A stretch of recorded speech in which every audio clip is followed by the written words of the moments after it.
Now let's look at classifying polynomials. So classifying polynomials, if we have something with two terms, it's called a binomial. Three terms is called a trinomial. And then let's look at how we give them names based upon their degree. A constant is just a number with a degree of 0. Linear, that you're very used to dealing with, is a degree of 1. Quadratic is something that you're also familiar with a degree of 2. Cubic is your degree of 3. Quartic is your degree of 4. And the one you're probably least familiar with is quintic, which is a degree of 5. You'll have to go through and name or classify polynomials on the 3.1 assignment, so this table might be something you want to refer back to. Now let's get into adding and subtracting polynomials. This is something that you could reword as just combining your like terms. You probably already have your own methods that you prefer to use when adding or subtracting polynomials. My biggest advice with this, though, is just making sure that you're reading your signs correctly and you're not speeding through these problems and making small, careless mistakes. So let's take a look at example 2. We want to add or subtract, and the key part here is we also want to write our answer in standard form, meaning we want to have our final answer be written with the highest exponent first and smallest last. So taking a look at this first one, 2x cubed plus 9 minus x is being combined with 5x squared plus 4 plus 7x plus x cubed. When I go through these problems, I like to first start with the highest degreed exponent terms first. So I'm going to look through this whole list and figure out which ones have the highest exponent. I see that there's a 2x cubed and a positive x cubed. So 2x cubed plus x cubed is going to give me 3x cubed. Then I'm going to look for the second highest exponent, which would be a power of 2.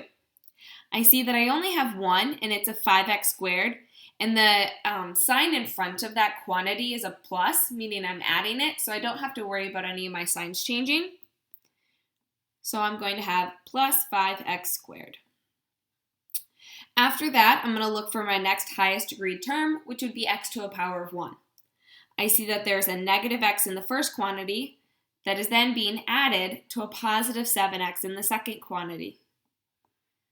Well, negative 1 plus 7 is going to give me plus 6x. And then the very last one, my constants, I have a positive 9 being added with a positive 4, which is going to give me plus 13. The nice thing about when you're adding and you do it in order from highest exponent to lowest is that it's already going to end up in standard form for you without having to rearrange anything. All right, so now that we've done an addition problem, let's look at a subtraction problem.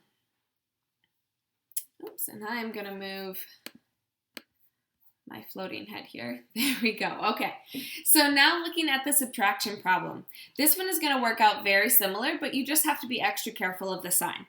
What I like to do when starting out with a subtraction problem is I like to distribute the subtraction sign into that second quantity.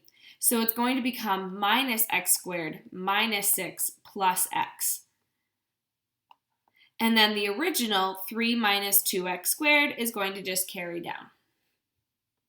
Now I'm going to go through a very similar process just like I did with the last problem. And really just approaching this as combining like terms.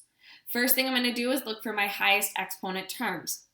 I have a negative 2x squared and a minus x squared. Combining those, I get a negative 3x squared.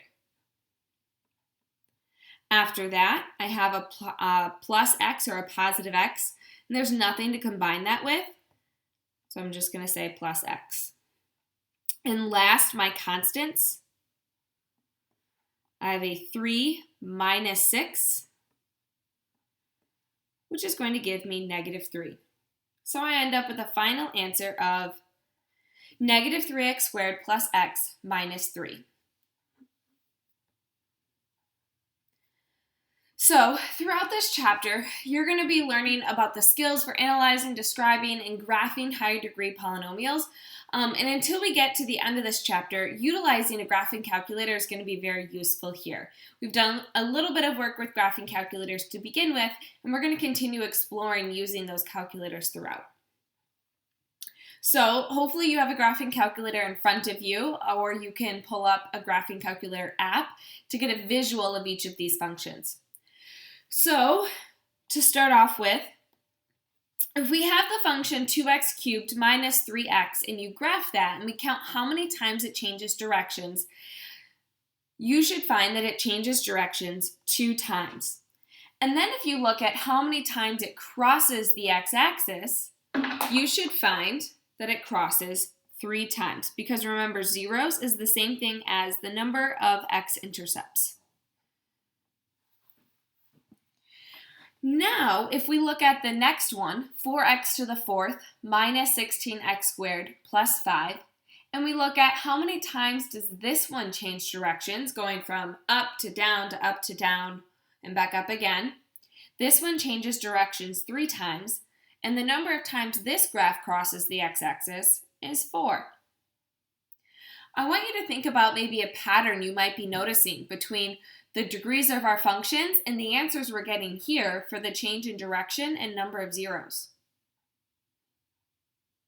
Hopefully you're noticing that our degree matches the number of zeros we have, and our change in direction is 1 less than that. Interesting. So we're eventually going to expand on this idea and how we can use this information to make sure that we're finding the proper amount of answers when solving these polynomials. But until then, you are welcome to work on the 3.1 assignment with identifying polynomials, adding and subtracting polynomials. Thanks so much. Have a great day.